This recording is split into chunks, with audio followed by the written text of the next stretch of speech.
前，诸位得给萧炎一个立场。 Berjumpa lagi bersama Story Recap di sini. Dan di video kali ini kita akan melanjutkan pembahasan BTTH Season 5 episode 55. Buat kalian yang belum nonton episode sebelumnya bisa cek link di kolom komentar. Oke, tanpa banyak bacot lagi langsung saja kita kupas pembahasannya. Nah, setelah merundingkan masalah Sekte Yunlan Dimension Clan Meter sebelumnya, Xiaoyan kini berniat pergi ke Asosiasi Alkemis untuk menemui para petinggi kekaisaran yang telah dikumpulkan Kaisar S sebelumnya. Selama perjalanan, Kaisar S juga memperingatkan Xiaoyan bahwa masih ada satu orang yang harus mereka singkirkan sebelum berhadapan dengan Sekte Yunlan. Orang yang dimaksud itu adalah Raja Pilguhe yang saat ini telah mencapai Alkemis tingkat 6. Dengan reputasinya di Kekaisaran Jiama, Guhe setidaknya bisa merekrut lebih dari 5 orang terkuat di Kekaisaran. Jika dia sampai bergabung dengan Sekte Yunlan, tentu hal itu akan sangat merepotkan. Saat mereka tiba di gerbang klan Meter, Xiaoyan bertemu dengan Yafei yang sepertinya sedang mengatur beberapa masalah yang tersisa setelah pertempuran dengan Sekte Yunlan sebelumnya. Melihat kedatangan Xiaoyan, Yafei seketika dibuat tersipu malu dengan tatapan yang dia tunjukkan itu. Xiaoyan mengatakan bahwa dia hanya teringat kenangan 3 tahun lalu dan sangat berterima kasih atas bantuan yang telah Yafei berikan selama ini. Kedepannya, Xiaoyan berjanji akan memenuhi permintaan Yafei apapun itu, bahkan jika dia ingin menjadi seorang ratu sekalipun. Mendengar hal itu, Yafei pun merasa sangat senang dan meminta Xiaoyan berhati-hati di pertemuan kali ini. Selang beberapa waktu, Xian dan juga Medusa pun muncul menemui Xiaoyan. Kemunculan sosok wanita yang sangat menggoda itu membuat Yafei terlihat cemburu dan bertanya kepada Xiaoyan siapakah wanita tersebut. Xiaoyan lalu menjelaskan kalau dia adalah seorang teman dan kau bisa memanggilnya dengan sebutan Cailin. Setelah mendengar penjelasan Xiaoyan, Yafei kemudian menyapu pandangannya ke arah Medusa. Dengan paras yang cantik seperti itu, wajar saja jika dia bisa bersama dengan Xiaoyan. Kata-kata ini tentu membuat Xiaoyan merasa heran dan bingung dengan perilaku Yafei yang sangat berbeda dari biasanya. Ketika kedua wanita ini saling bertatap-tatapan, terlihat jelas ada semacam ketegangan yang muncul di sana. Karena tak ingin hal berbahaya terjadi, Kaisar S dengan cepat mencairkan suasana dan segera meminta Yafei agar pergi mengurus rumah lelang yang akan dibuka hari ini. Dengan sedikit terpaksa, Yafei pun menerima perintah Kaisar S itu. Namun sebelum pergi, Yafei mendekat ke arah Xiaoyan dan merapikan pakaian hitam yang dipakainya. Dia lalu meminta Xiaoyan agar tidak bertindak gegabah di pertemuan kali ini dan sebisa mungkin untuk merekrut para petinggi yang ada di Kekaisaran. Bagaimanapun juga, kau tidak hanya memikul tanggung jawab klan Xiao, tetapi kau juga masih berhutang janji padaku. Aku harap kau tidak melupakannya begitu saja. Melihat pemandangan itu, Medusa pun menunjukkan tatapan yang sangat tajam ke arah Yafei dan mengisyaratkan agar dia segera pergi. Sesaat kemudian, Yafei pun meninggalkan mereka dan akan memberikan informasi terbaru dari Sekte Yunlan jika ada gerak-gerik yang mencurigakan. Karena merasa kesal, Medusa pun akhirnya meminta Xiaoyan pergi seorang diri ke Asosiasi Alkemis. Karena tak ada pilihan lain, Xiaoyan pun segera pergi bersama Kaisar S untuk menemui para petinggi Kekaisaran. Sesampainya di area luar asosiasi, Kaisar S pamit sejenak karena masih ada beberapa hal yang harus dipersiapkan, dan mereka akan kembali bertemu di ruang rapat nanti. Setelah itu, Xiaoyan pun mampir ke pasar alkemis terlebih dahulu untuk melihat beberapa bahan obat. Saat sedang mengamati situasi di sana, Xiaoyan secara tak sengaja melihat sosok wanita berpenampilan serba putih yang ternyata adalah kenalan lamanya. Gadis cantik menawan ini adalah Sumei, murid dari tetua Frank yang ditemui Xiaoyan saat sedang menjalani ujian alkemis tingkat 2 di kota Blackmark kala itu. Namun di situ sepertinya Sumei tengah terlibat cekcok dengan salah seorang tetua asosiasi alkemis yang bernama Fuyan. Mereka berdua sedang memperebutkan sebuah bahan obat langka yang sangat sulit didapatkan di Kekaisaran Jiama. Karena pangkatnya sebagai tetua asosiasi sekaligus alkemis tingkat 5, Fuyan pun bertindak semena-mena dan ingin mendapatkan semua benda yang dia inginkan. Fuyan kemudian menawar harga 50.000 koin emas untuk bahan obat tersebut dan berharap Sumei tidak lagi berani menaikkan harga. Jika tidak, dia akan menanggung akibatnya. Para alkemis yang menyaksikan perseteruan itu tentu saja sangat memahami sifat dari tetua Fuyan yang sangat semena-mena. Bahkan untuk bersaing dengan seorang junior, dia tidak akan ragu sedikit pun. Sesaat kemudian, Xiaoyan pun muncul dari balik kerumunan dan langsung menawar dengan harga 100.000 koin emas. Begitu melihat sosok pemuda berbaju hitam itu, Sumei seketika terkejut dan tak menyangka pemuda yang telah menghilang selama 3 tahun dari Kekaisaran Jiama tiba-tiba muncul di hadapannya. Karena saat ini Sumei masih belum tahu seberapa kuat Xiaoyan dan hanya mengetahui bahwa dirinya masih menjadi buronan sekte Yunlan, Sumei pun segera meminta Xiaoyan agar pergi dari tempat tersebut. Jika keberadaannya sampai diketahui, maka hal itu akan sangat berbahaya bagi Xiaoyan. Melihat Sumei yang begitu khawatir, Xiaoyan pun mencoba menenangkannya dan meminta agar menyerahkan masalah bahan obat itu kepadanya. Tentu saja kemunculan Xiaoyan itu membuat tetua Fuyan merasa sangat kesal dan menganggap kalau tindakan yang dilakukannya itu semata-mata hanyalah untuk mencari muka di hadapan wanita. Tanpa banyak basa-basi, Xiaoyan langsung menarik buah langka itu ke tangannya dengan energi Douqi miliknya. Tindakan itu tentu saja semakin memprovokasi tetua Fuyan. Xiaoyan benar-benar tak menyangka meskipun asosiasi telah berkembang cukup besar, namun sepertinya masih banyak sampah yang berani menindas orang lain dengan mengandalkan jabatannya. Perkataan itu membuat tetua Fuyan murka dan segera meledakkan energi Douqi dari tubuhnya yang cukup mendominasi. Dengan angkuh, Fuyan mengatakan akan mewakili guru Xiaoyan untuk mengajarinya apa yang disebut dengan tata krama. Selain alkemis tingkat 5, tetua Fuyan juga seorang praktisi doang. Tentu saja hal ini membuat sebagian orang yang berada di sana merasa ragu kalau pemuda berbaju hitam itu bisa menghadapinya. Tak lama setelah itu, tetua Fuyan pun mulai bergerak dan akhirnya pertempuran pun terjadi.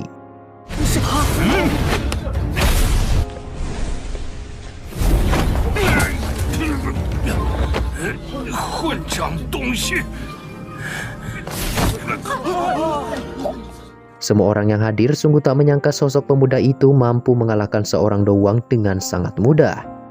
Sesaat kemudian, Xiaoyan meminta tetua Fama agar segera keluar dari keramaian. Jika tidak, dia tak akan segan untuk membunuh seorang alkemis tingkat 5 di hadapan semua orang. Setelah mengatakan itu, ketua Fama pun akhirnya muncul di hadapan Xiaoyan dan memohon untuk melupakan masalah ini, dikarenakan para petinggi kekaisaran sudah menunggu kedatangannya. Dikarenakan waktu mereka tak banyak, Xiaoyan kemudian memberikan bahan obat itu kepada Sumei dan segera pergi bersama tetua Fama menuju ruang rapat. Sumei hanya bisa terdiam dan tak menyangka pemuda yang dia kagumi itu kini telah menjadi sosok yang luar biasa. Setelah berjalan cukup lama, Xiaoyan dan tetua Fama pun akhirnya tiba di ruang rapat yang telah disiapkan. Terlihat di sana, para petinggi kekaisaran baik dari keluarga kerajaan maupun klan besar sudah duduk di kursi mereka masing-masing untuk menyambut kedatangan Xiaoyan. Setelah kemunculannya, orang pertama yang menyapa Xiaoyan adalah Jialao. Dia sungguh tak menyangka setelah 3 tahun tak bertemu, kekuatan Xiaoyan telah mencapai titik yang sangat menakutkan. Sembari menerima sambutan dari Jialao itu, Xiaoyan juga menatap ke arah petinggi lainnya yang tidak lain adalah Mu Chen dan Muzan dari klan Mu, serta Nalanji dan juga Nalansu dari klan Nalan. Sesaat kemudian, Xiaoyan pun bergegas pergi menuju tempat duduknya. Melihat kemampuan Xiaoyan ini, Muzan pun benar-benar terkejut dan tak menyangka pemuda yang memiliki kekuatan setara dengannya 3 tahun lalu, kini telah jauh melampauinya. Tentu saja kecepatan pelatihan ini tidak bisa dibandingkan dengan orang biasa. Tak lama kemudian, Xiaoyan pun akhirnya membuka pembicaraan. Tanpa banyak basa-basi, Xiaoyan pun langsung menuju topik utama. Dia yakin semua orang sudah paham bahwa permasalahan yang terjadi di antara sekte Yunlan dengan klan Xiao miliknya tidak mungkin bisa dihentikan dengan perdamaian. Oleh karena itu, dia meminta para petinggi agar bersedia bekerja sama memberantas bibit masalah yang ada di Kekaisaran Jiama ini. Meskipun apa yang dikatakan Xiaoyan memanglah benar, tetapi menurut Jialao sejauh ini pergerakan mereka belum menimbulkan dampak yang serius bagi keluarga kerajaan. Mendengar perkataan itu, Xiaoyan lantas menjelaskan bahwa selama melewati perbatasan kekaisaran, dia secara tak sengaja bertemu dengan salah seorang tetua sekte Yunlan yang sedang bertarung memperebutkan posisi pemimpin di sana. Jika dia berhasil saat itu, takutnya pasukan kekaisaran yang ditempatkan di sana sudah jatuh ke tangan sekte Yunlan. Tentu saja informasi ini membuat Yaoya sangat terkejut dan tak menyangka bahwa sekte Yunlan melakukan pergerakan secara diam-diam untuk menyerang keluarga kerajaan. Semua orang yang hadir seharusnya mengenal Komandan Muti dari klanmu yang menjabat di sana. Xiaoyan yakin beberapa hari ke depan informasi yang dia kirimkan akan segera sampai ke ibu kota. Berdasarkan ambisi yang ditunjukkan Sekte Yunlan, sudah jelas jika mereka memang berniat menyerang seluruh fraksi yang ada di Kekaisaran. Xiaoyan sekali lagi menegaskan maksud kedatangannya dan meminta para petinggi agar segera membuat keputusan. Setelah ketegangan itu berlangsung cukup lama, Kaisar Es pun menjadi orang pertama yang bersedia membantu Xiaoyan. Menurutnya, Sekte Yunlan yang berada di bawah pimpinan Yunsan saat ini benar-benar telah menyimpang dan harus segera dimusnahkan. Sesaat kemudian, Mu Chen pun akhirnya membuka mulut dan bertanya kepada Xiaoyan berapa peluang kemenangan yang dia miliki dalam pertempuran kali ini. Xiaoyan dengan tegas mengatakan bahwa peluang yang dia miliki adalah 50% tergantung dari situasi ke depannya. Di situ Jiao masih merasa ragu meskipun Xiaoyan memiliki cukup banyak uang, tetapi kekuatan Sekte Yunlan tentu jauh melampaui itu. Terutama mereka harus berhadapan dengan Yunsan yang merupakan pilar utama Sekte Yunlan. Mendengar perkataan itu, Xiaoyan hanya tersenyum sembari menjentikan kedua jarinya. Segera setelah suara jentikan itu terdengar, 3 sosok tetua dari sudut hitam pun datang memasuki aula pertemuan. Tepat setelah ketiga elit Do Huang itu muncul, sosok jiwa tiba-tiba saja merembes keluar dari cincin Xiaoyan dan mengagetkan semua orang yang ada di sana. Bagaimana tidak, sosok ini memiliki aura yang setara dengan praktisi Daozong meskipun hanya memiliki tubuh spiritual. Kemunculan Yalou ini membuat Xiaoyan juga ikut terkejut dan tak menyangka bahwa gurunya akan muncul secara terang-terangan. Cepat atau lambat mereka juga akan mengetahui keberadaannya. Jadi menurut Yalou, apa bedanya jika muncul lebih cepat? Selain itu, dia yakin hal ini akan membuat para petinggi berpihak kepada Xiaoyan. Di sisi lain, para tetua sudut hitam sungguh tak menyangka ternyata Xiaoyan memiliki 2 elit Daozong yang siap membantunya. Beruntung mereka tidak menyinggung Xiaoyan saat masih berada di wilayah sudut hitam. Jika tidak, kemungkinan mereka akan dilenyapkan sama seperti Fan Lao. Sesaat kemudian, Yalou menatap ke arah Fama dan mengatakan bahwa sepertinya dia adalah sosok pemuda yang pernah ditemuinya saat masih menjelajahi benua. Mendengar hal itu, Fama pun seketika terkejut bukan main dan tak menyangka sosok jiwa yang ada di hadapannya itu sebenarnya adalah sang dewa obat Yao Chen yang pernah mengajarinya teknik alkemis sewaktu muda dulu. Dengan cepat Fama pun tunduk dan memberikan penghormatan kepada Yalou. Hal ini tentu membuat para petinggi lainnya bertanya-tanya identitas apa yang dimiliki sosok jiwa itu. Setelah semua itu, Yalou pun meminta mereka agar segera melanjutkan diskusi dan secara perlahan menghilang ke dalam cincin Xiaoyan. Nah, setelah kejadian mengejutkan itu berlalu, Xiaoyan kemudian meminta para petinggi agar segera membuat keputusan. Setelah mengetahui sosok Yalou, Fama tentu bersedia membantu Xiaoyan dengan seluruh kekuatan yang dia miliki sebagai bentuk rasa terima kasih. Di situ klanmu juga bersedia membantu untuk menghancurkan Sekte Yunlan. Melihat 3 fraksi besar telah berada di pihak Xiaoyan, Yao Ye kemudian bertanya, apakah kedepannya jika mereka berhasil melenyapkan Sekte Yunlan, Xiaoyan beserta klan Xiao akan melakukan tindakan yang serupa terhadap keluarga kerajaan. Mendengar perkataan itu, Xiaoyan lantas mengatakan dengan tegas bahwa selama keluarga kerajaan tidak menyerang, maka aku Xiaoyan berjanji tidak akan mencampuri masalah otoritas di Kekaisaran Jiama. Selain itu, Putri Yao Ye juga harus tahu bahwa jika aku tidak bertindak, kemungkinan keluarga kerajaan milikmu serta fraksi besar lainnya akan dimusnahkan beberapa bulan ke depan. Dan tentu saja aku datang ke sini juga bukan untuk mengemis bantuan kepada kalian. Jialau kemudian meminta maaf kepada Xiaoyan atas pemikiran Yao Ye yang masih kurang pertimbangan itu. Dikarenakan semua orang telah setuju, maka secara alami keluarga kerajaan juga akan ikut membantu menghancurkan Sekte Yunlan. Begitu pula dengan klan Nalan. Tak lama setelah itu, seekor burung pembawa pesan datang ke arah Kaisar Es. Ternyata surat itu berasal dari Yafei yang memberitahu bahwa dalam 2 hari ke depan Yunsan akan mengadakan pernikahan untuk Gu He dan juga Yunzi. Mendengar hal itu, Xiaoyan pun memutuskan untuk menyerang Sekte Yunlan tepat saat pernikahan itu akan dilaksanakan. Bagaimanapun juga mereka tidak bisa membiarkan Gu He bergabung dengan Sekte Yunlan. Jika tidak, hal ini akan sangat merugikan bagi pasukan Xiaoyan. Para petinggi pun setuju dengan rencana Xiaoyan ini dan akan mempersiapkan seluruh pasukan mereka dalam 2 hari ke depan. Nah, setelah semua itu, Xiaoyan pun segera pamit dan pergi meninggalkan aula pertemuan. Sementara itu, di aula terpencil Sekte Yunlan, Yunzi saat ini masih dikurung oleh Yunsan.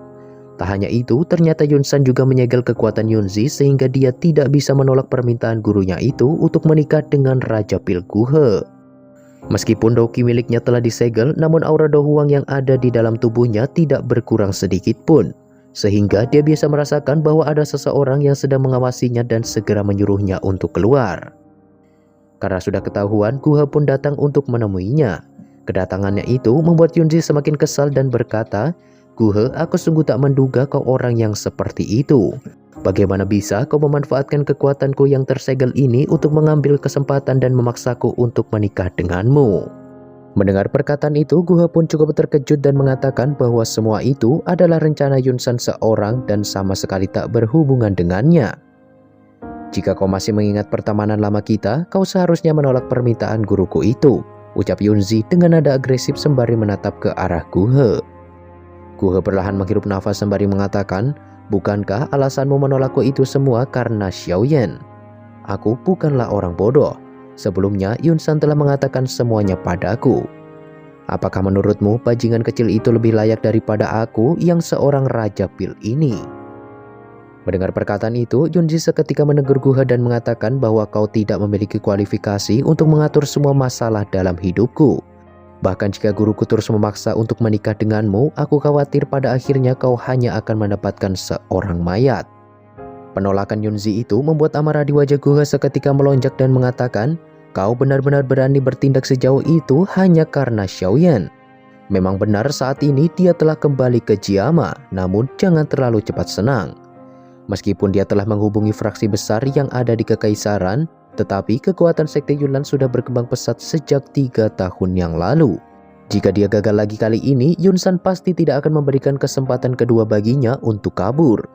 Oleh karena itu, tak lama lagi, bajingan bernama Xiaoyan ini akan benar-benar menghilang dari muka bumi."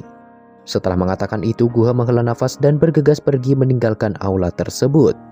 Sembari berjalan, Guha juga mengatakan kalau pertempuran besar antara Xiaoyan dan Sekte Yunlan akan dimulai 2 hari lagi. "Setelah masalah ini berakhir, aku berjanji akan meminta Yunsan agar melepaskan segel di tubuhmu."